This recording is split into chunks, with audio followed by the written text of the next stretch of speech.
To beat the world champion is never easy, and to do it twice within 1 hour is even more amazing. This Indian IM, this youngster from Kolkata, beat Magnus Carlsen twice in 1 hour. That's Mitrabha Guha for you. He's a young talent from Indian chess. He has a rating of 2467 FIDE. Just recently went to Bangladesh and gained 22 ELO points. Very strong, has one GM norm, and would be India's next GM very soon. So what happened was Leeches was organizing its titled arena for the month of April. And Magnus Carlsen was kind of in a relaxed mood. You can see here he sitting with his friends. He was streaming this on Twitch, and he was playing this tournament along with watching the football match Liverpool versus Arsenal. So in between, he would focus on the games. It was 3+0, and in between, he would check out the football games. But he was very keen on performing well. So the name of what Carlsen had put his name was Dr.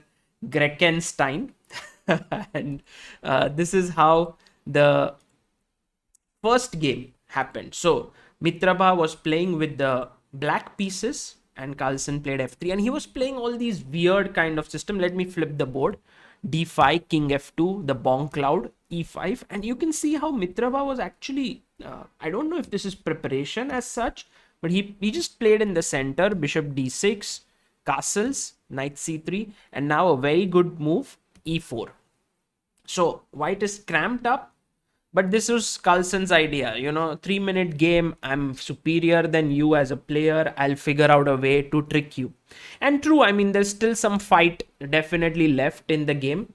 White, if this was a classical game, black is clearly better. But in Blitz, you never know. Knight g3 was played in this position.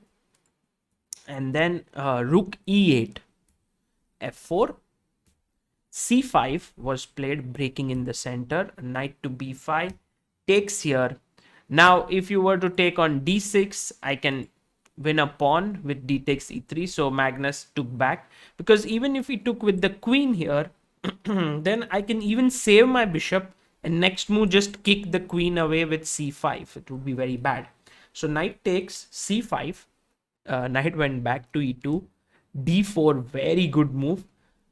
Knight to d5, putting even more pressure. By the way, here if you play e takes d4, there are many ways to take advantage, but the easiest would be e3. You can't take this because of knight g4 check, and after king to g1, I can go queen c7. I can put pressure here, and this is tied down.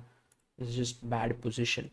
So h3, stopping knight g4 ideas. Knight d5, putting more pressure. Rook e1, queen jumps in, king g1. And here Mitrabha could have, played a little bit more carefully. The point was this knight is looking at f5 square and the bishop is controlling it. So when he played bishop a6, Carlsen could take advantage of that. If he would not have given this chance, here there is a very strong move. Maybe you can try and figure it out. Black to play. What is a strong move in this position? Yes, g5 would have been very, very powerful, because you are hitting at that f4 pawn. There's no way to protect it, and this becomes weak. These pawns become very strong, and white is in big trouble. So bishop a6, this gave Carlsen a chance. He took on d6, ed4, but Mitrabha was very calm. He didn't lose his patience. He played rook a d8, knight to g3, e3 was played by him. If you take on c5, by the way, queen c5, and then there is discovered attacks that could come in. So knight g3, e3, knight f5, queen takes f4. And here Magnus, who was playing, said he had a brain freeze at this moment and played queen f3. He wanted to play queen g4, but I believe that's also losing after queen f2, king h2. If you go to h1, you will lose the rook on e1 with a check. So king h2, g6, this is just winning for black. So there's no way out. He went queen f3, cd4, good move, knight takes. And the, you know, Magnus has a pawn here, but the way Mitraba finishes off this game is truly admirable. First, he doesn't waste time. He goes rook e6 with the idea of rook f6, and the king would be checkmated as these two squares are covered by the knight. So bishop g5, trying to stop this, and next he goes rook d5, attacking the bishop and also threatening rook f5. And Magnus had enough. He resigned this game. Beautiful play by Mitrabha to beat Magnus. Of course, the opening was played not so well. He played this f3 system and all, but that was Magnus's choice, and the youngster beat him fair and square. After some minutes, you know, the format is such that you can be paired once again against the same opponent, and therefore Mitraba got a chance once again to play Magnus.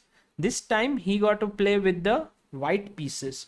So he opened with d4, and Magnus was like, oh, this I played with him some time ago. He did not berserk me. Berserk is basically you get half the time and you get twice the points, number of points. So if you're playing 3-minute game, you can berserk and say I'll get only 1.5 minutes, but if I win, I get double the points. Mitra was like very steady. He was playing with 3 minutes, full 3 minutes. Magnus played f6, e4, e6, knight f3, knight e7, bishop d3, king f7, castles, king g8, c4, d6, knight to c3, knight d7.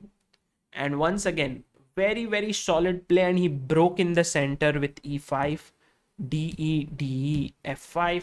Magnus felt that in this position he had some positional edge because this pawn could eventually become weak. Bishop b7 if he can develop, but for now he's so poorly coordinated that white has a big lead in development. So b4 by Mitraba, knight g6, and here there is a very powerful move. Mitraba missed this during the game. Can you find it? White to play. Yes, kudos if you found the move bishop takes f5, because after e takes f5 there is queen d5 check, and that is all over because there's a check here. The rook is hanging, but you don't need it. It's a checkmate to the king. So bishop b2 was played, bishop takes b4, and now Mitrava spotted it. He took on f5, queen e8, and here he went back to e4, hitting the rook b8, a3. This was a move which Magnus said was a bad move, and yeah, that's true, because anyway he wants to take here. There were many other ways to play. Maybe bishop c6 was very strong, you know, pinning this knight. a3, bishop takes c6, bishop takes c6, knight c5, bishop g6, and here the position looked tenable for the world champion. He had to play maybe bishop b7 or maybe just go back with the knight to d7, but he went knight a6 on the other side of the board. This is where Mitrava took his chance. Rook h5, came in with the queen, takes, queen e7, h4, and you can see how beautifully the pieces are positioned. Now when Magnus took on b4, he was hoping that, you know, he's a pawn up and he can create some play, and you cannot take on a7 because queen takes e1 is a free rook. I really loved Mitrava's next move here. I want you to take some time and figure out what should white play. See, you want to take on a7, but your rook is hanging on e1, and therefore rook e d1. Beautiful move. Now the rook is threatening to come to d8, so he went back. Now you take on a7, bishop b7, and once again, guys, pause the video. There's a beautiful combination here. White to play. How do you continue? And Magnus was impressed by this little combination. So Mitrava took on b7. Good move. Takes, and what's the move?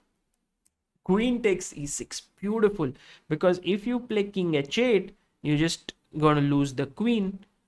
If you take the queen, then rook d8 is a brilliant checkmate. Here's the killer, here's the watchman taking care of these two squares, and it's all over. So queen e6, and Magnus resigned. Mitrabha Guha had beaten the world champion twice in under an hour. What a great feat. Congratulations to the lad.